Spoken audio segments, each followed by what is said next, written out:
ED versus West Bengal CM Mamata Banerjee case में supreme court में जैसे ही हियरिंग स्टार्ट हुई, कोर्ट के ऑब्जर्वेशन से क्लियर था कि यहाँ बात सिर्फ ईडी की एक रेड या ममता बनर्जी के एक विजिट तक लिमिटेड नहीं है। जजेस के टोन से, लॉयर्स के शार्प आर्ग्यूमेंट्स और एलिगेशंस की सीरियसनेस से एक बात सामने आ रही थी, काफी ऐसी चीजें हैं जो पब्लिक को अब तक नहीं पता थी। ईडी पर भी सवाल उठ रहे थे, लेकिन ईडी ने भी सिटिंग चीफ मिनिस्टर पर डायरेक्ट और क्रिमिनल नेचर के एलिगेशंस लगाए। Supreme court bench of justice PK Mishra and Vipul Pancholi के सामने एक फंडामेंटल क्वेश्चन आया, अगर सेंट्रल एजेंसीज और स्टेट अथॉरिटीज एक दूसरे के काम में ऐसे इंटरफेयर करेंगे तो रूल ऑफ लॉ का क्या होगा। अब हियरिंग की शुरुआत में ही ममता बनर्जी की तरफ से सीनियर एडवोकेट कपिल सिब्बल ने कोर्ट को बताया कि जहां ईडी ने सर्च की वो कोई ऑर्डिनरी कमर्शियल प्रीमाइसेस नहीं था, बल्कि आईपैक का ऑफिस था जो तृणमूल कांग्रेस के इलेक्शन कैंपेन को हैंडल करता है।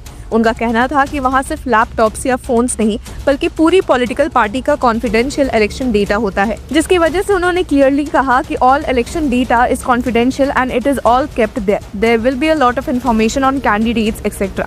स्टेटमेंट का इम्प्लीकेशन बहुत सीरियस था, क्योंकि इसका मतलब ये था कि ईडी का सर्च इलेक्शन के फेयरनेस पर सीधा इम्पैक्ट डाल सकता है। उन्होंने टाइमिंग पर भी सवाल उठाया। सीनियर एडवोकेट सिब्बल ने कोर्ट से पूछा कि कोल स्मगलिंग केस में लास्ट स्टेटमेंट फरवरी 2024 में रिकॉर्ड हुआ था, तो फिर इलेक्शंस के बिल्कुल बीच में अचानक आईपैक ऑफिस पर सर्च करने की क्या अर्जेंसी थी। सीनियर एडवोकेट सिब्बल ने आर्ग्यू किया कि ईडी को पहले से पता था कि ये पॉलिटिकल कंसल्टेंसी फर्म है, इसलिए उनका कहना था कि ईडी का एक्शन न्यूट्रल इन्वेस्टिगेशन से ज्यादा पॉलिटिकल ओवररीच जैसा लगता है। फर्दर उन्होंने एक और क्लैरिफिकेशन दी जो पूरे केस का नैरेटिव बदलने की कोशिश थी। उन्होंने कहा कि ममता बनर्जी वहां चीफ मिनिस्टर के रोल में नहीं गई थी, बल्कि तृणमूल कांग्रेस की चेयरमैन के रोल में गई थी। उनका कहना था कि पार्टी के कॉन्फिडेंशियल डेटा को प्रोटेक्ट करना चेयरमैन का हक है और इसी हक के एक्सरसाइज में सीएम वहां पहुंची।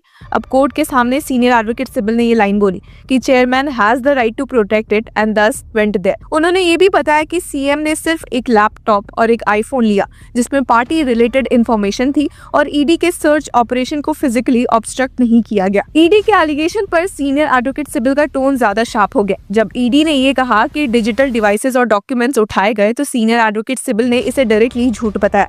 कोर्ट के सामने उन्होंने कहा कि it is a blatant lie that all digital devices were taken. उनका कहना था कि अगर ऐसा होता तो ईडी का खुद का पंचनामा इस बात को रिफ्लेक्ट करता जो ईडी ऑफिसर्स ने साइन किया है। मुताबिक ये पूरा केस इलेक्शंस के दौरान रूलिंग पार्टी को डिफेंसिव पोजीशन में डालने का अटेम्प्ट है। सीनियर एडवोकेट सिब्बल ने ईडी के एक्शन को मैलिफाइड बताते हुए कोर्ट से कहा, It has party material, that is why you went there. It is a malified action. ये लाइन काफी स्ट्रॉन्ग थी क्योंकि इससे ईडी के इंटेंशन पर सीधा सवाल उठता है।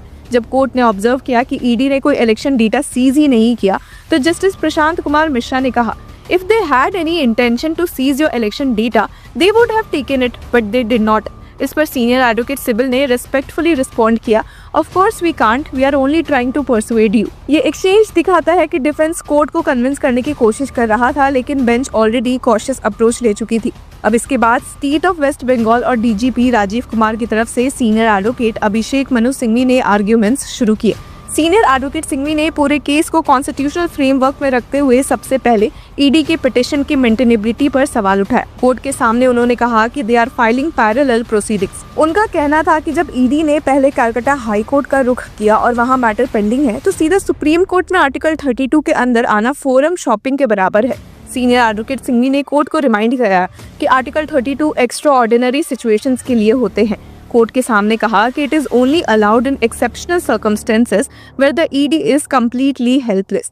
उनके मुताबिक यहाँ ईडी हेल्पलेस नहीं है क्योंकि high court already seized of the matter है, इसलिए सुप्रीम कोर्ट को पहले हाई कोर्ट को मैटर डिसाइड करने देना चाहिए। सीनियर एडवोकेट सिंघवी ने हाई कोर्ट में जो कमोशन हुआ उस पर भी डिफेंस दिया और कहा कि एक दिन के इमोशनल आउटबर्स्ट के बेसिस बनाकर सुप्रीम कोर्ट का दरवाजा खटखटाना सही नहीं होता। इस पॉइंट पर सीनियर एडवोकेट सिंघवी ने एक इम्पोर्टेंट लाइन भी बोली जो काफी डिस्कस हुई। उन्होंने कहा कि yes you had an issue on January 9 but that can not be an excuse to ride two different horses. उनका कहना था कि कभी कभी कोर्ट रूम में इमोशंस आउट ऑफ हैंड हो जाते हैं, लेकिन इसका मतलब ये नहीं कि लीगल प्रोसेस को बाईपास कर दिया जाए। इस पॉइंट पर सुप्रीम कोर्ट ने स्ट्रॉन्ग रिमार्क भी दिया कि emotions can not go out of hand repeatedly.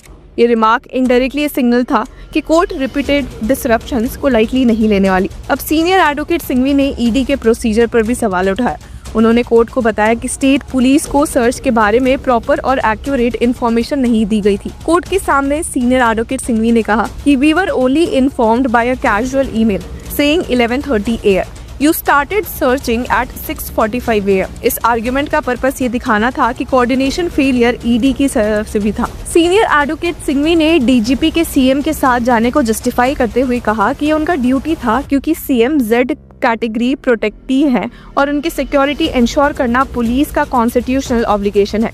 अब जब ईडी की तरफ से सॉलिसिटर जनरल तुषार मेहता और एसजी राजू ने आर्ग्यूमेंट शुरू किए तो हियरिंग का मूड और ज्यादा टेंस हो गया। एसजी मेहता ने बिना किसी हेजिटेशन के कोर्ट से कहा कि this is something very very serious, please take cognizance of what is happening. उनका कहना था कि ये पहली बार है जब एक सिटिंग चीफ मिनिस्टर खुद सर्च चल रही प्रिवाइसेस में घुसकर डॉक्यूमेंट्स और डिवाइसेस ले जा रही है। एसजी मेहता ने ये भी कहा कि सीएम ने ईडी ऑफिसर का फोन भी अपने पास रखा जो उनके मुताबिक सीधा थेफ्ट का केस बनता है।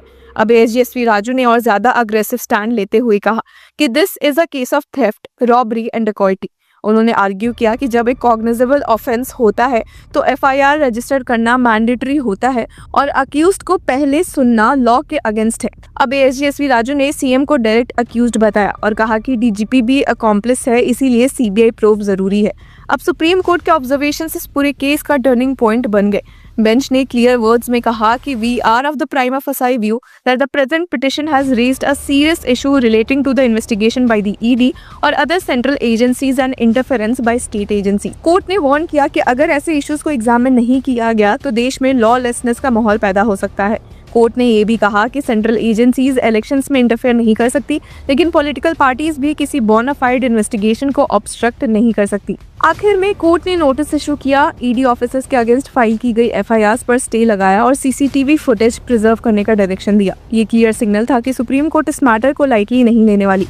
अब 3 फरवरी को नेक्स्ट हियरिंग होगी और तब तक replies, footages and legal strategies सब क्रूशियल होंगे। तो व्यूअर्स, इस मुद्दे पर आपकी क्या राय है? Do let us know in the comment section. Until then keep following law चक्र।